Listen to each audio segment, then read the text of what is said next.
Halo, selamat datang mahasiswa kelas Psikologi Seni. Senang sekali saya bertemu kalian kembali. Nama saya Satwika, dan sebelum masuk ke pembahasan materi psikologi seni, dalam video ini saya akan mengulas tentang pengantar perspektif psikologi seni, utamanya berdasarkan teori dari Kreitler dan Kreitler tahun 1972. Sebelum Anda menyaksikan video pengantar ini, Anda pasti sudah melihat video prolog, bukan? Dan Anda sudah menjawab beberapa pertanyaan reflektif setelah menonton video tersebut. Nah, sekarang mari kita telaah dan kita bandingkan jawaban kita dengan penjelasan teori di video ini. Saya percaya kalian semua yang mengikuti kelas ini pernah menikmati kesenian, entah itu melihat pameran lukisan, menonton konser musik, membaca buku sastra, atau mungkin bahkan kalianlah senimannya. Kalian bisa saja suka bernyanyi, menggambar, ataupun menari. Secara disadari maupun tidak, seni sungguh dekat dengan diri dan kehidupan kita sehari-hari. Nah, setelah menonton video prolog tadi, Anda pasti sudah menjawab beberapa pertanyaan ini, bukan? Mari kita lihat lebih dekat. Menurut Anda, apakah seni itu? Dan mengapa sih kita secara sengaja mendatangi seni? Kita secara sengaja tertarik datang ke art exhibition, kita melihat konser musik, atau bahkan setiap hari memutar musik kesukaan kita dari Spotify. Atau kita suka dengan tekun mengerjakan atau membuat sebuah proyek kerajinan menyulam misalnya. Nah, apa sih yang kita dapatkan dari pengalaman berkesenian itu? Kepuasan apa yang kita peroleh dengan melakukan atau menikmati kesenian? Dan mengapa kesenian itu menyenangkan? Mengapa kita selalu ingin kembali mengalami pengalaman seni itu? Apapun itu bentuknya. Nah, yang terakhir, mengapa seni itu penting bagi manusia? Jika dilihat dari perspektif psikologi, sebagai ilmu yang mempelajari mind, brain, and behavior, seni secara singkat dijelaskan sebagai produk dari proses mental dan perilaku manusia. Kita sebagai manusia adalah makhluk yang berpikir. Dengan prefrontal cortex yang berkembang lebih advance daripada hewan, ya, kita mempunyai kemampuan tingkat lanjut yang berkaitan dengan perilaku kognitif, seperti judgment, thinking, planning, ekspresi emosi, decision making, kreativitas, dan lain sebagainya. Melalui fungsi otak prefrontal cortex yang berkembang lebih maju daripada hewan tersebut, manusia juga melakukan kesenian. Kita ketahui selama ini hanya manusia saja ya kan yang berkesenian, setidaknya itu yang kita tahu. Nah, secara psikologis, seni ini juga merupakan refleksi terdalam dari diri manusia. Maksudnya apa? Karena seni ini berkaitan dengan imajinasi, kreativitas, dan abstraksi. Nah, kemampuan-kemampuan tersebut hanya bisa dimiliki dengan prefrontal cortex yang advance atau tingkat lanjut, seperti yang dimiliki otak manusia dan tidak ada di hewan. Otak manusia inilah yang menyebabkan kita bisa membayangkan, ya, bisa memanipulasi kenyataan atau realita, bisa memvisualisasikan sesuatu di pikiran kita, dan kemudian menciptakan sebuah kreasi. Kesemuanya ini karena proses mental yang berlangsung di otak kita.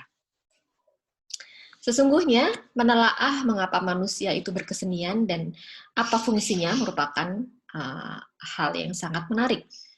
Telaah ini berkaitan erat dengan apa yang kita pelajari di psikologi seni ini nanti.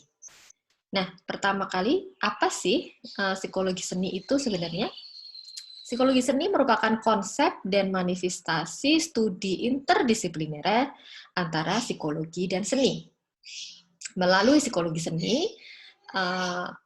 kita akan melakukan analisis seni dari berbagai perspektif psikologi, seperti kognitif, sosial, humanistik, neuroscience, dan psikoterapi. Nah, dengan menjelaskan kesenian melalui perspektif psikologi, yang akan kita bedah di beberapa kelas yang akan datang, antara lain konsep psikoanalisis, kognitif, humanistik, neuroscience, dan psikoterapi. Atau lebih spesifik, penggunaan seni sebagai terapi psikologis. Nah, sebelum melangkah lebih jauh kepada teori-teori di psikologi, pada pengantar kali ini kita akan melanjutkan kontemplasi awal selepas melihat video prolog tadi, yakni melihat seni dan pengalaman seni melalui beberapa sudut pandang berikut. Yang pertama adalah prinsip homeostatis atau mencari keseimbangan. Kedua, ketegangan dan pelepasan ketegangan. Ketiga, prinsip mobilisasi dan penyaluran ketegangan. Yang keempat, orientasi kognitif. Yang kelima, empati. Dan yang keenam, pengalaman estetis atau aesthetic experience. Yang pertama adalah sebuah mekanisme dalam diri manusia yang menjadi sumber motivasi hidup, yakni sering disebut dengan homeostatis. Nah, dalam biologi, homeostasis ini berarti sebuah kondisi yang mendukung keberadaan dan kelangsungan hidup organisme, termasuk manusia ya. Dan homeostasis ini adalah proses dan mekanisme otomatis yang dilakukan oleh makhluk hidup untuk mempertahankan kondisi konstan agar tubuhnya dapat berfungsi dengan normal, meskipun terjadi perubahan pada lingkungan di dalam atau di luar tubuh. Nah, kondisi konstan ini meliputi berbagai variabel seperti suhu tubuh, keseimbangan cairan tubuh, dan sebagainya yang dijaga dalam batas yang telah ditentukan, yang disebut dengan rentang homeostatis.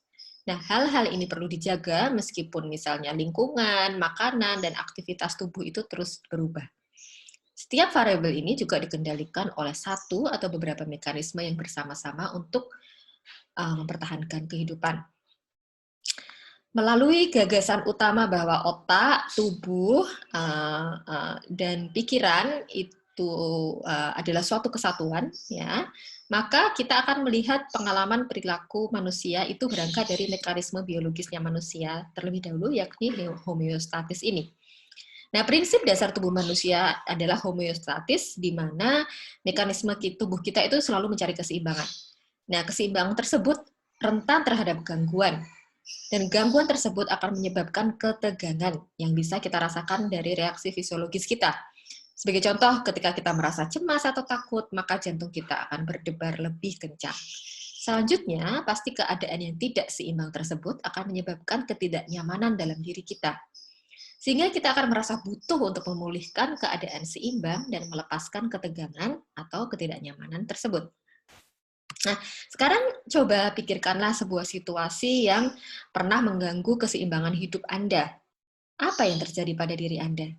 Dorongan apa yang muncul ketika ketidakseimbangan tersebut terjadi? Pasti Anda akan berusaha untuk mengembalikan ketidakseimbangan tersebut menjadi keadaan yang seimbang, bukan? Sebagai contoh, ketika Anda berkonflik dengan teman Anda yang membuat Anda merasa sedih misalnya, Anda akan menjadi tidak nyaman beraktivitas sehari-hari. Maka Anda akan berusaha untuk meredakan ketidaknyamanan tersebut, misalnya dengan mencoba berbaikan dengan teman Anda. Nah, ketika konflik itu selesai, ketegangan reda, maka Anda merasa nyaman kembali untuk beraktivitas sehari-hari. Namun, menariknya, penundaan pelepasan ketegangan ini justru akan meningkatkan pleasure atau kesenangan nantinya. Sebagai contoh, ketika Anda sangat haus dan belum bisa menemukan air minum, dan ketika akhirnya Anda bisa minum, maka rasa puasnya akan berlipat ganda dibanding ketika Anda bisa menemukan air minum sesaat setelah Anda merasa haus atau sebelum Anda merasa haus, bukan? Nah, pengalaman dalam seni bisa dijelaskan dari prinsip ketegangan dan pelepasan ketegangan ini. Ketika kita berhubungan dengan seni, terdapat prinsip homeostatis yang terjadi pula dalam diri kita, di mana makna yang kita persepsikan pada seni ini mempengaruhi ketegangan dan pelepasan ketegangan dalam diri kita. Jadi maksudnya apa? Nah, di balik keinginan kita untuk berulang-ulang menikmati atau mengalami kesenian itu sendiri, karena kita sebenarnya sudah mengalami ketegangan terlebih dahulu di dalam diri kita. Ada kondisi homeostatis yang sedang terganggu. Entah itu Anda sedang merasa sedih, Anda merasa bosan, marah, capek, atau bahkan sangat bahagia, ya. Nah, ketika bersinggungan dengan seni, maka seni tersebut akan menjadi mediator dalam melepas ketegangan yang sudah ada dalam diri kita tersebut. Dan dengan menikmati seni, maka akan menghasilkan ketegangan baru yang lebih spesifik yang berkaitan dengan seni itu tentunya, dan pemaknaan kita terhadap seni tersebut. Nah, menurut penelitian yang mengukur rangsangan dan reaksi fisiologis menunjukkan bahwa memang terjadi reaksi fisiologis ketika seseorang mengalami kesenian. Sebagai contoh, pengukuran detak jantung, panas tubuh, pencitraan otak, dan sebagainya menunjukkan bahwa ketika seseorang sedang mengalami kesenian, terjadi perubahan fisiologis tersebut.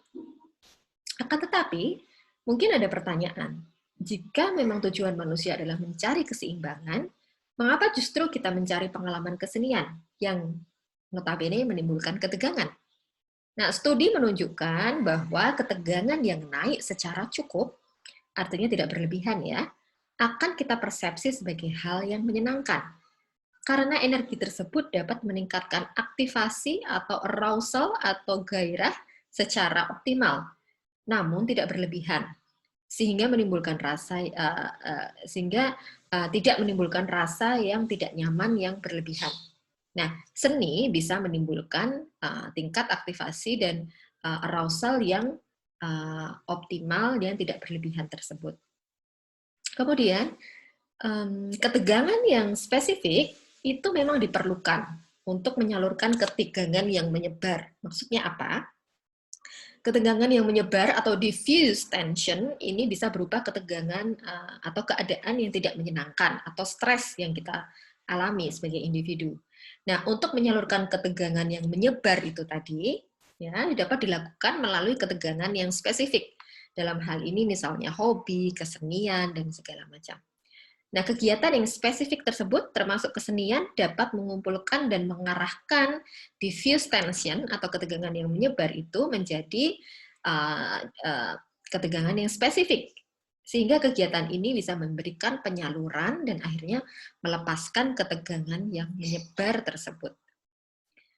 Selanjutnya, kita juga bisa menggunakan orientasi kognitif untuk menjelaskan pengalaman berkesenian. Nah, ketika kita menikmati kesenian, dalam arti melakukan atau menikmati menonton gitu ya, kognisi kita akan secara otomatis mencari asosiasi yang familiar dan membuat makna dari apa yang kita alami. Misalnya, ketika Anda tadi menikmati sebuah koreografi tari seperti di video prolog tadi, kita akan mencari-cari makna dengan membuat asosiasi dengan pengalaman kita. Misalnya, kita bisa saja memaknai karya tersebut dengan kesedihan, karena dalam kognisi kita familiar dengan ekspresi kesedihan yang hampir sama dengan ekspresi penari yang ada di video tersebut. Nah, dengan pemaknaan tersebut, ketegangan dalam diri kita akan turun dan timbul rasa pleasure. Karena orientasi kognitif manusia berbeda-beda, menurut pengalaman masing-masing, persepsi masing-masing, atensi masing-masing, maka satu orang dan orang lain pun berbeda dalam melihat dan memaknai karya seni. Konsep selanjutnya yang akan kita bahas adalah empati dan teori feeling into. Ketika kita menikmati karya seni, maka empati adalah karakteristik yang dominan. Empati ini apa? Empati adalah kemampuan kita untuk bisa memahami pikiran atau perasaan orang lain secara akurat. Dan kita bisa menerima orang lain itu apa adanya dengan kondisi pada diri mereka. Sehingga ketika kita berempati, maka kita seolah-olah mengalami perasaan orang lain tersebut, seperti halnya itu perasaan kita sendiri. Nah, konsep untuk menjelaskan empati ini ada dua, yakni yang pertama teori representasi yang berkaitan dengan ingatan. Jadi ketika kita melihat atau mendengar sesuatu, maka imajinasi kita akan menghubungkannya dengan memori dan pengalaman hidup kita. Sehingga kita akan merasakan atau bisa berempati dengan pengalaman tersebut. Dan yang kedua adalah teori feeling into, yakni kita dapat merasakan suatu pengalaman orang lain seperti kita merasakannya di dalam tubuh kita sendiri. Nah, kedua teori tersebut dapat dipakai untuk menjelaskan mengapa kita seringkali mengalami pengalaman empati estetis. Katakanlah bulu kuduk kita berdiri dan merasa sangat emosional, bahkan menangis, ketika kita mendengarkan lagu sedih yang dinyanyikan grup band kesukaan kita di sebuah konser. Konsep yang terakhir yang akan kita bahas di video ini adalah pengalaman estetis atau aesthetic experience. Kita pahami bahwa masing-masing orang menciptakan dan melihat kesenian dengan cara unik masing-masing ya, yang merefleksikan masing-masing pengalaman, pengetahuan, preferensi atau pilihan, dan emosi masing-masing. Sehingga seni ini bersifat subjektif. Dan pengalaman estetis mencakup hubungan antara penikmat dan objek seni itu sendiri. Pada seniman, ada kelekatan emosi yang mendorong untuk seniman tersebut bisa fokus pada seni. Ya, jadi seorang artis itu seharusnya sepenuhnya itu in tune atau terhubung gitu ya dengan objek seninya agar bisa memperkaya kreasinya. Jadi kreasi seni yang mendalam itu bisa dicapai ketika seorang artis itu berhubungan atau in tune dengan objek seninya tersebut. Sehingga dalam proses pengalaman estetis, seni dan seniman ini sama-sama bertumbuh. Namun di satu sisi, jika artis ini juga terlalu terikat secara emosional dengan karya seni, maka juga akan bisa berdampak negatif karena seniman tersebut akhirnya tidak memperhitungkan selera audiens atau kebutuhan masyarakat di mana seniman itu hidup.